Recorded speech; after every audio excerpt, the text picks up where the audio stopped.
Responsabilité ça kaka bien matériel te pourquoi on a bien matériel to ko lo ba peso lo pango ba peso entreprise ba peso ozo batela libala pe vous appelez na moi na mobali to ba bana vous allez irresponsable ozo ba manière à ko gérer voilà ce qu'on a linga to fanda na point wana un irresponsable. Ou parler les bisous sur quelques exemples.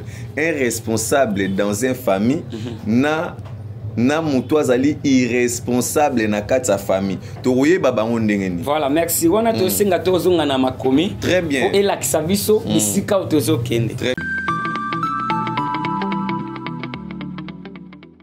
Temps de la parole.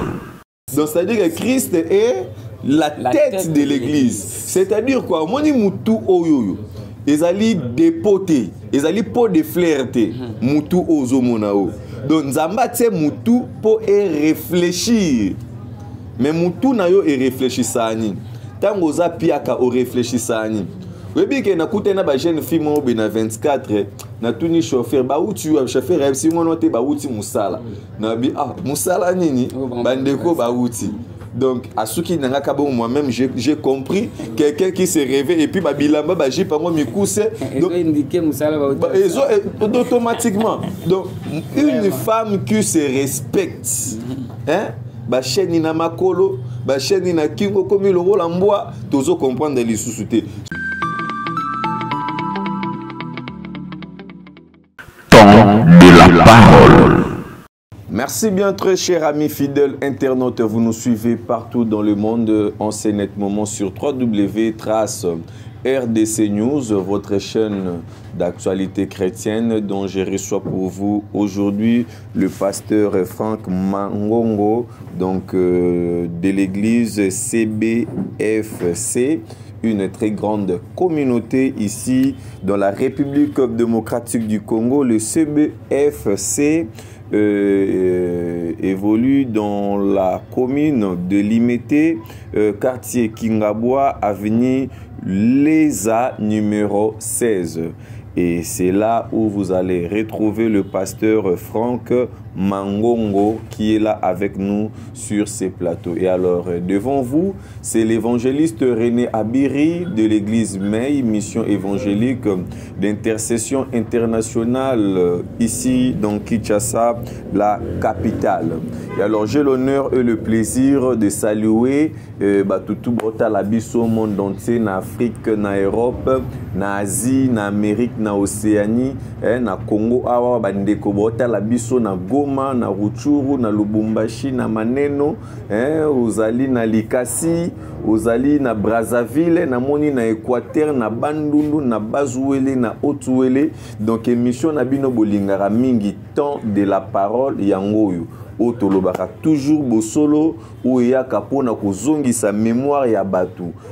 Bible ezali koloba na biso ete sengo makasi ezalaka na lola dotango moto moko azongi, c'est-à-dire que abongoli motema, c'est-à-dire que azongi na kati ya chemin.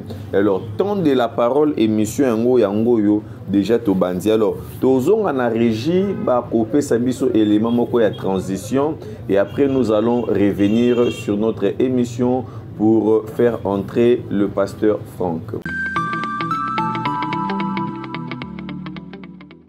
Temps de la parole. Merci bien, nous sommes déjà de retour sur cette émission. Je dis un très grand merci à nos partenaires.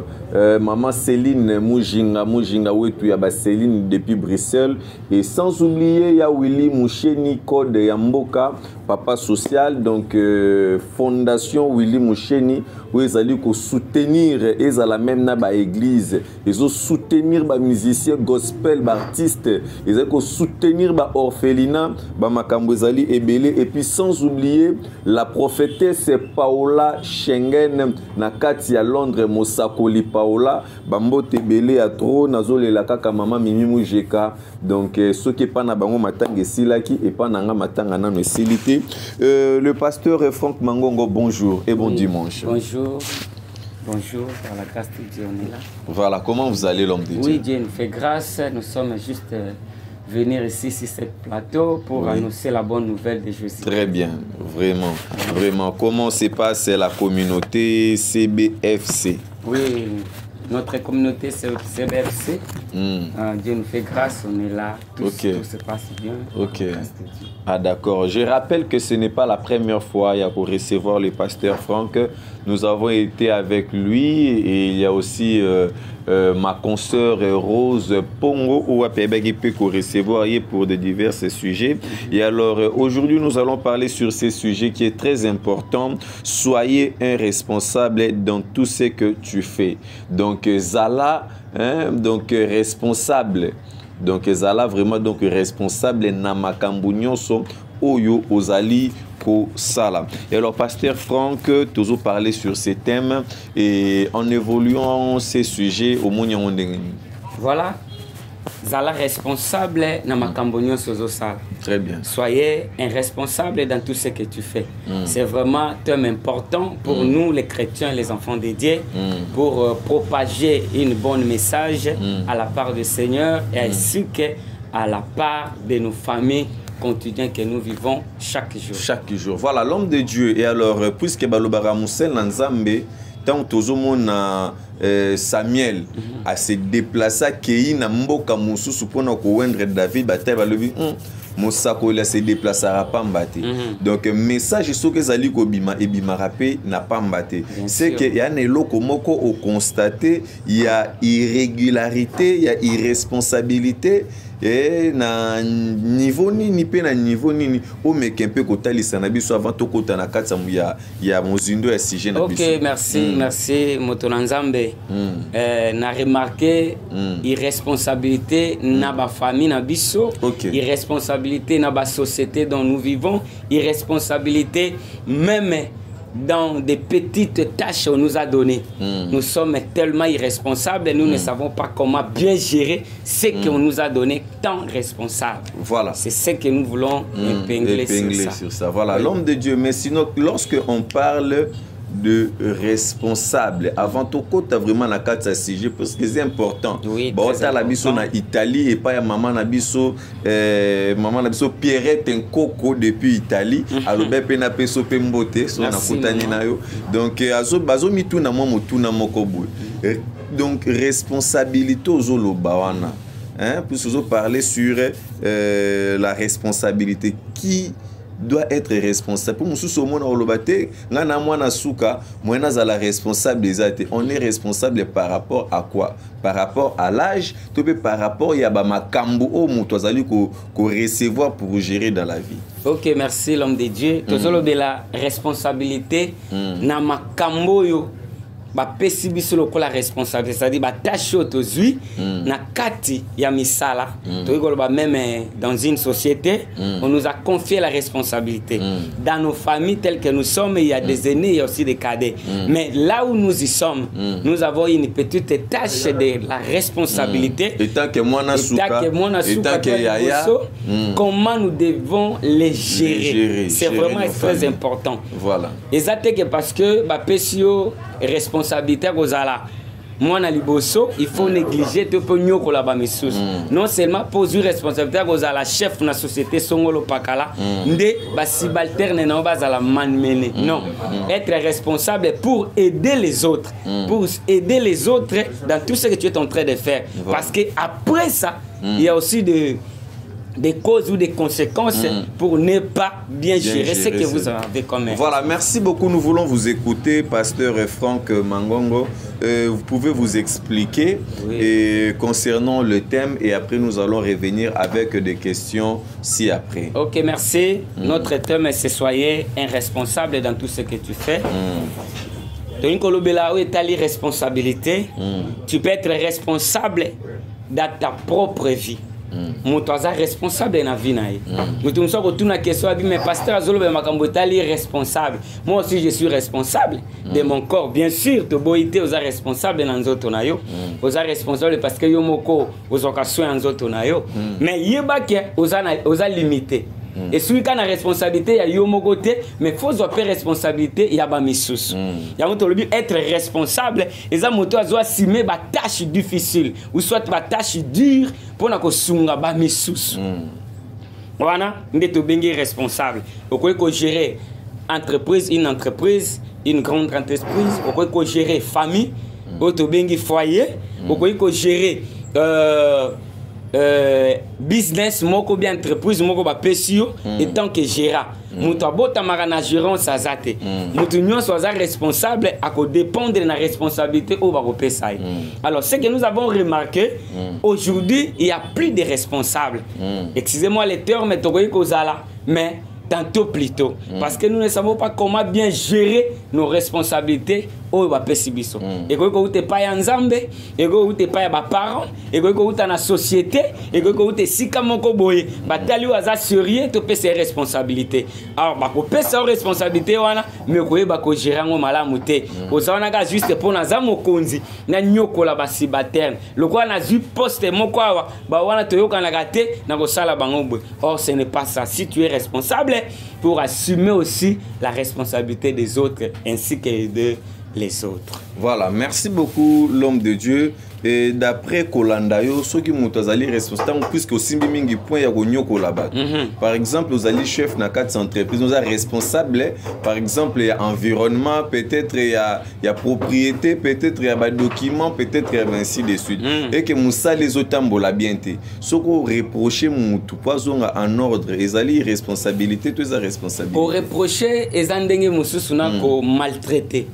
Reprocher ça comprendre moutou azana mbeba moko pour musale tambola malam pour reprocher que te koto zo sala malam te zonga bo pour musale tambola malam. Voilà, l'homme de Dieu obi ke na mboka na biso mutako maka irresponsable ka soka bando zongi sabatu na nzela ndi ba komo comprendre comme si que il n'a plus de valeur, soit il ne fait rien. Non papa, non, c'est pas ça. Ce qui tozo zongi sabatu na nzela eza responsabilité ba pesibiso poto bebisa o toza nangote. Très bien. Nous avons une grande responsabilité à gérer et à protéger ce que nous en avons. Voilà. Nous ne pouvons pas tomber bisango parce que batuatambola malamote. Là c'est autre. Merci beaucoup l'homme de Dieu. La responsabilité, c'est le bien matériel oyo mutazo monana misu ou bien ezali la responsabilité ou bien c'est la tête ndenge mutu ya mutu ezali ko réfléchir. Responsabilité za kaka bien matériel te. Pourquoi on a bien matériel to ko lo ba peso lopango ba peso entreprise ba peso ozo batela. Libala paix. Vous appelez na mobali to babana. Ozali irresponsable. Ozali irresponsable. Ozo ba manière à ko gérer. Voilà. Ce qu'on a linga to fanda na point wana un irresponsable. Ou parler les bisous sur quelques exemples. Un responsable dans une famille na mutoazali irresponsable na kata famille. Toye baba ngondengeni. Voilà, merci. Wana to singa tozunga na makomi. Très bien. Et la kisabiso bisika tozo kende. Très bien. Voilà, tozi mokanda na nzambe ozo pesa biso nzela ko fongwama pe ya ko comprendre qui est responsable et qui assume sa responsabilité comme il faut. Voilà. Mokanda na nzambe e monani na livre il y a Genèse, beaucoup na ebandeli.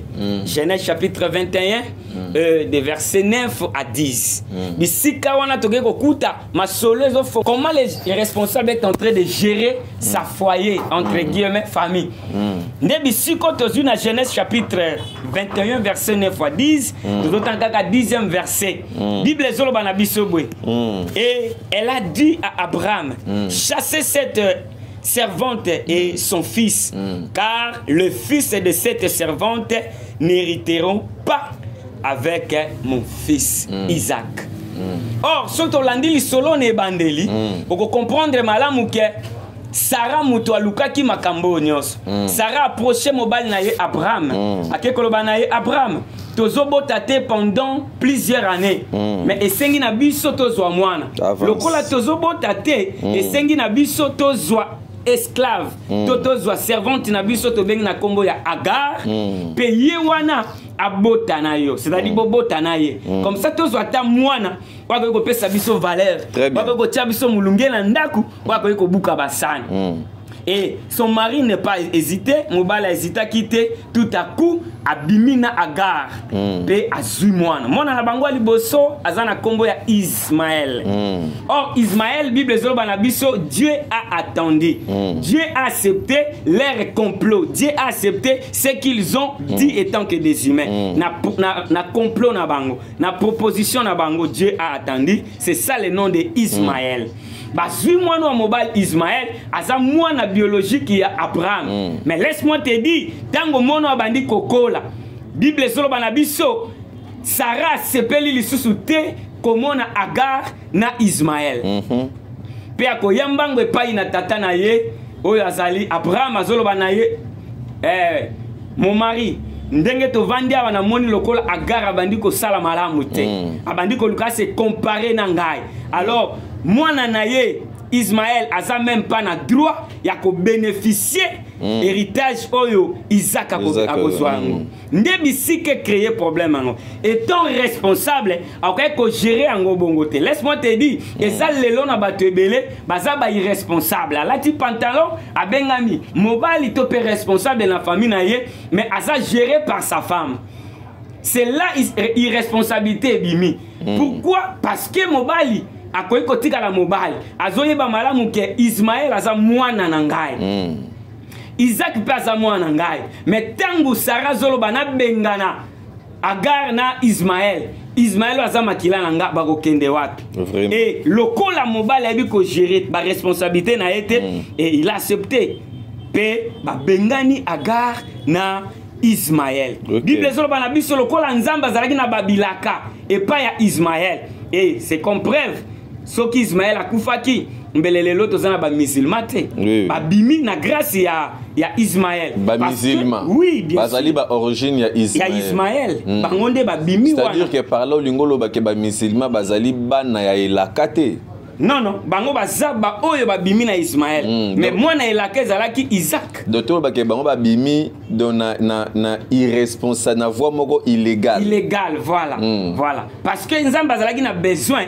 à salela Ismaël pe na nzela Ismaël pe bango ba bima ça dit eza mabete ezalaki malamu mais mission na nzambe foi comme la souka parce que ba pesi kombo ya Ismaël Dieu a attendu na complot na bango nzamba yokaki mais c'est que moi je n'ai pas aimé oyo ezali mobali lokola responsable andimi ko rejeter responsabilité na andimi ko bengana Agar na mwana propre na ye Ismaël voilà. À cause ya sa femme lelo to monde tozana batebele na kati ya ba société na kati ya ba foyer oyo biso to vandi bane bele ba komba ba enfants de riz ba kuluna ba shege parce que maman moko ya ko ebisa mobali moko bana na ba kende po basa bandoki. Voilà. Merci beaucoup l'homme de Dieu. Tozo koba toujours na sujet où ils allaient très important. Soyez un responsable dans tout ce que tu fais. Et ngapé tant que journaliste, na linga ki pe kena meka un peu ko compléter. S'il vous plaît, na régie bako aider biso ba kitsa volume muké. Donc j'allais dire ceci concernant la responsabilité. Donc c'est-à-dire soyez un responsable dans tout ce que tu fais. Vous savez, Dieu a tant aimé le monde, selon Jean 3,16, il a donné. Vous avez le texte, on a très bien. Temps de la parole. Tokomi na fin du mois communauté yo na moni lokolo sala kibe na ko futa binote nini bwe okimi c'est l'immaturité. Voilà. Hein? Voilà. Ce n'est pas donc, être irresponsable. C'est ça mon frère. Bah détournement ya ko yibaka mbongo à l'état pamba pamba. C'est l'immoralité. Wow. Hein, c'est l'immoralité. Excusez-moi s'il vous plaît pour les termes, mais sinon tout sali cette émission est en cadre ou en caractère, il y a conseil, en même temps il y a exhortation. Et tant que des enfants de Dieu, tous nous avons la responsabilité. La Bible nous dit que votre corps est le temple du Saint-Esprit.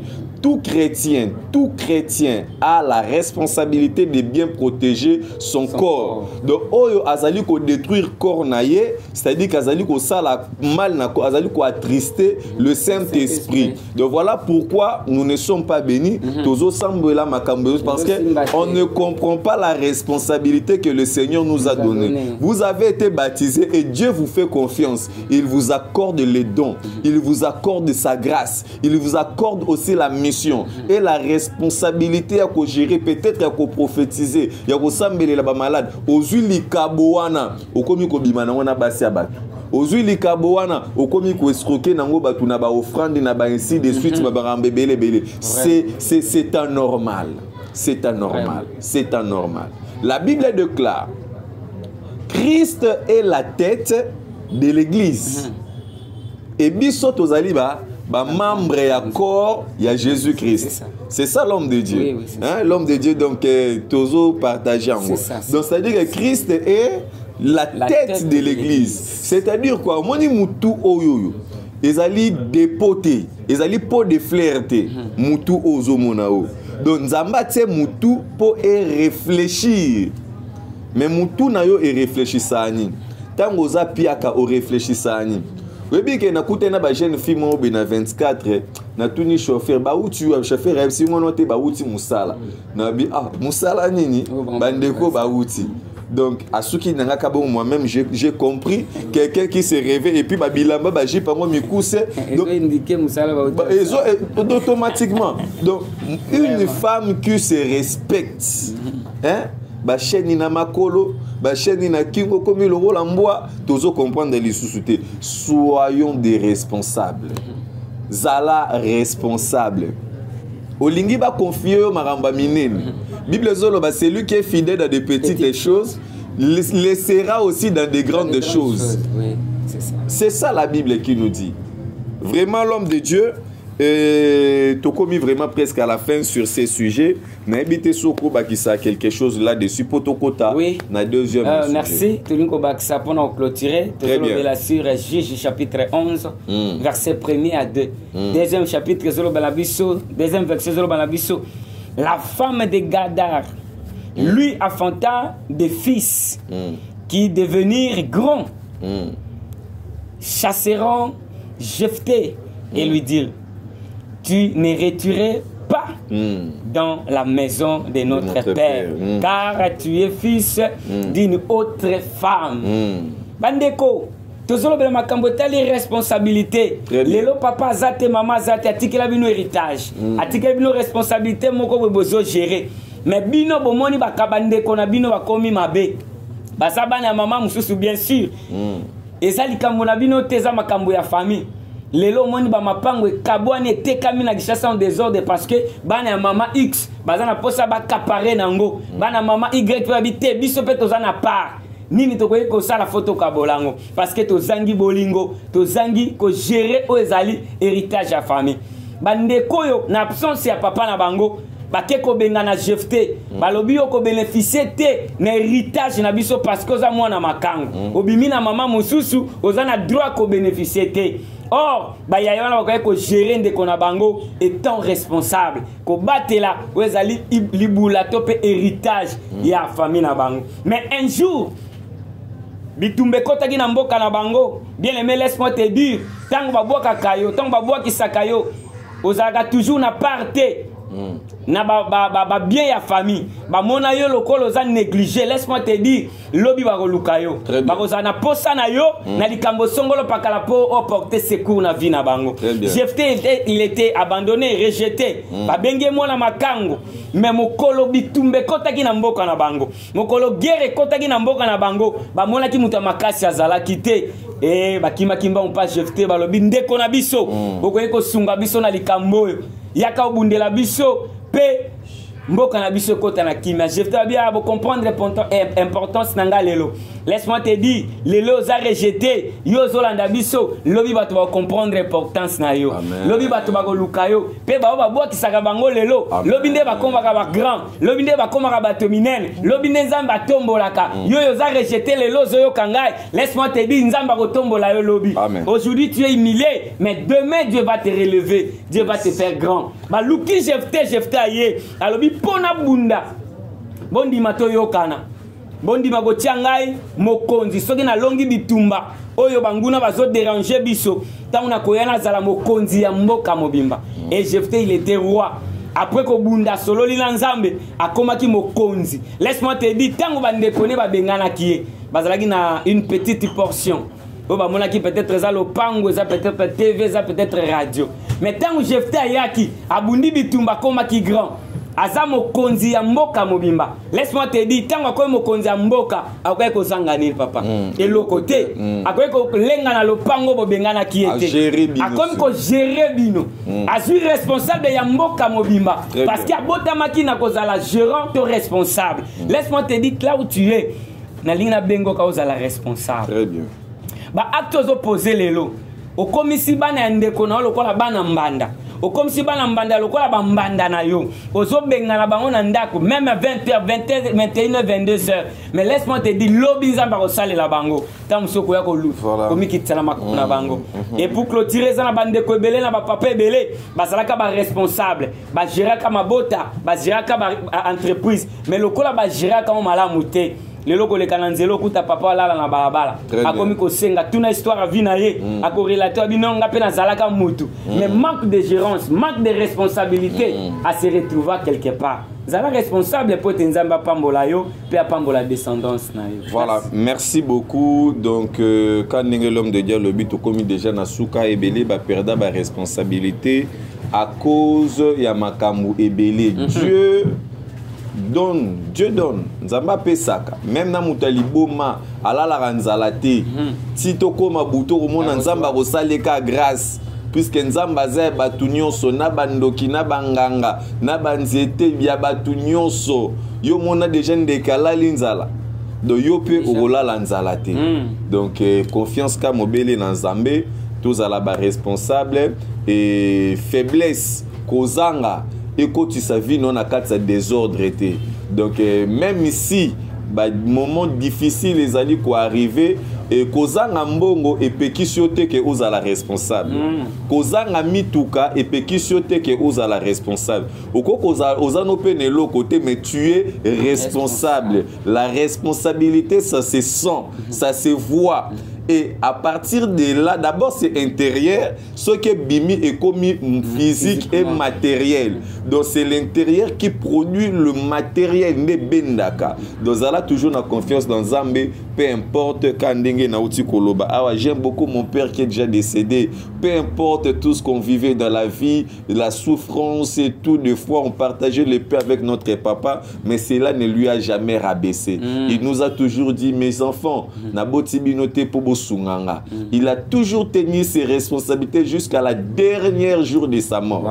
Donc que Dieu lui bénisse. Merci beaucoup, nous sommes à la fin. Merci beaucoup, Pasteur Franck. Nous avons vraiment été fiers de vous recevoir pour cette très belle sujet à cette émission Temps de la Parole. Vraiment merci. Je pense que ce n'est pas la dernière fois. Nous allons encore nous retrouver. À très bientôt. Et alors, je rappelle que Pasteur Franck Mangongo, il est pasteur de l'église CBFC dans la commune de Limité Kingabwa, avenue Leza numéro 16.